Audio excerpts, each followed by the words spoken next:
কলকাতা জনকণ্ঠ। গ্রাম ও শহরের মেলবন্ধন। শেষ হলো লিটিল ম্যাগাজিন মেলা। টানা 5 দিন ধরে চলার পর লিটিল ম্যাগাজিন মেলা শেষ হলো রবিবার। ভিড় ছিল চোখে পড়ার মতো। আপনারা সেই ছবি দেখছেন নিউজ কলকাতার পর্দায়। রাজ্যের প্রায় সকল জেলা থেকে কবি সাহিত্যিকরা উপস্থিত ছিলেন। অনেকেই এই মেলাকে সাহিত্যের আতুরঘর বলে থাকে।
লিটিল ম্যাগাজিন সাহিত্য তো প্রাণ বলা যায় অনেকে, সেই জায়গাতে পাঠকের অন্য তুলনায় এবার কি কত ভিড় চোখে পড়ছে?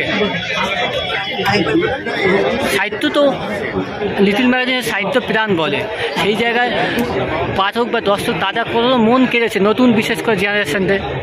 হ্যাঁ, নতুন সারা এবার পাচ্ছি। গতবার আমি তো না থাকলেও এবার অনেকটাই সারা পাচ্ছি। প্রাণ কেড়েছে বলা ভুল হবে, কিছুটা মন কেড়েছে, আগের থেকে অনেকটাই মন কেড়েছে। প্রাণ কতটা কেড়েছে বলা যাবে না, মন কিছুটা হলেও কেড়েছে। কেমন সেল হচ্ছে এবারে? একদম আমাদের যা সাফল্য একদম থাকে না, 1 বছর থাকলে কিছু, তারপরে বছর আবার মানে 500-র মতো আমরা প্রোডাক্ট করি, 500 তার বেশি করতে পারি। আগামী দিনে কি আরো কোনো সংখ্যা, বছর করার সংখ্যা বার হয় আপনাদের? প্রত্যেক বছরে একই টাইমে বেরোয় আমাদের সংখ্যা। কখনো সংখ্যা একটা না, এটা একটা বাংলা সংখ্যা যেটা আছে সেটা প্রতি মাসে একটা। কোথা থেকে বার হয় এটা? এটা পাবলিশার আপনার মার্কেন্টাইল বিল্ডিং, লালবাজার, কলকাতা 1, ওখানে আমার অ্যাড্রেস, কিন্তু আমাদের বাড়ি হলো আবানিতি। আপনার নাম পরিচয়? কুমার মোহন।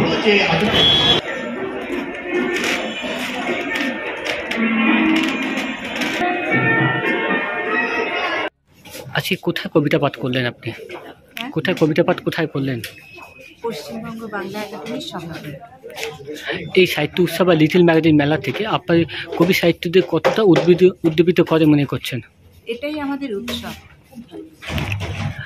আমাদের একটাই উৎসব, লিটিল ম্যাগাজিন মেলা। আপনি কোথা থেকে এসেছেন? আমি শিলিগুড়ি থেকে এসেছি। শিলিগুড়ি উত্তরবঙ্গ থেকে এই দক্ষিণবঙ্গ এসছে কিসের টানে আসা? শুধুই সাহিত্যের টান, কবিতার টান। কত বছর লেখালেখির সঙ্গে যুক্ত আপনি? খুব ছোটবেলা থেকে, স্কুল কলেজ থেকেই লেখার শুরু। দেশ পত্রিকার হাত ধরে প্রথম লেখার জগতে এসে দেশে লিখেছি, তারপর আমি সবার সাথে পরিচিত হয়েছি। আপনার নাম পরিচয়? আমার নাম মহুয়া, আমি মহুয়া নামে লিখি, মহুয়া শিকদার চৌধুরী। আমি শিলিগুড়ি থাকি। এই লিটিল ম্যাগাজিন হিসেবে সাহিত্য প্রেমীদের উদ্দেশ্যে কি বলবেন? এই লিটিল ম্যাগাজিন উদ্দেশ্যে সাহিত্য প্রেমী তাদের উদ্দেশ্যে কি বলবেন?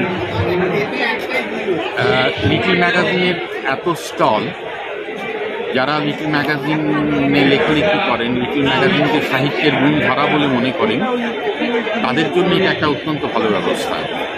আর এই উৎসব উপলক্ষে সারা পশ্চিমবঙ্গ থেকে, এমনকি ভারতের বাইরে, ভারতের অন্যান্য রাজ্য থেকেও সাহিত্যপ্রেমী মানুষেরা এসেছেন, যারা পত্রিকা করেন তারা এসেছেন। ফলে তাদের সঙ্গে দেখা সাক্ষাৎ হওয়া, পত্রপত্রিকা হাতে পাওয়া, এটা একটা মস্ত বড় সুবিধা। এটা হচ্ছে যে এখনকার যা পরিস্থিতি দেশের এবং সারা পৃথিবীর, এখানে সাহিত্যই পারে মানুষের সঙ্গে মানুষের যে ভালোবাসা এবং শুভবোধের কথা, এটা তাদের লেখার মধ্যে দিয়ে, তাদের শিল্পের মধ্যে দিয়ে, সংস্কৃতির মধ্যে দিয়ে এই কথাগুলো বারবার বলা দরকার, বারবার বলতে। ক্যামেরায় সুমনা অধিকারী, সঙ্গে কাজী হাফিজুর। Report news Kolkata. আপনি কি সুচিকিৎসার কথা ভাবছেন?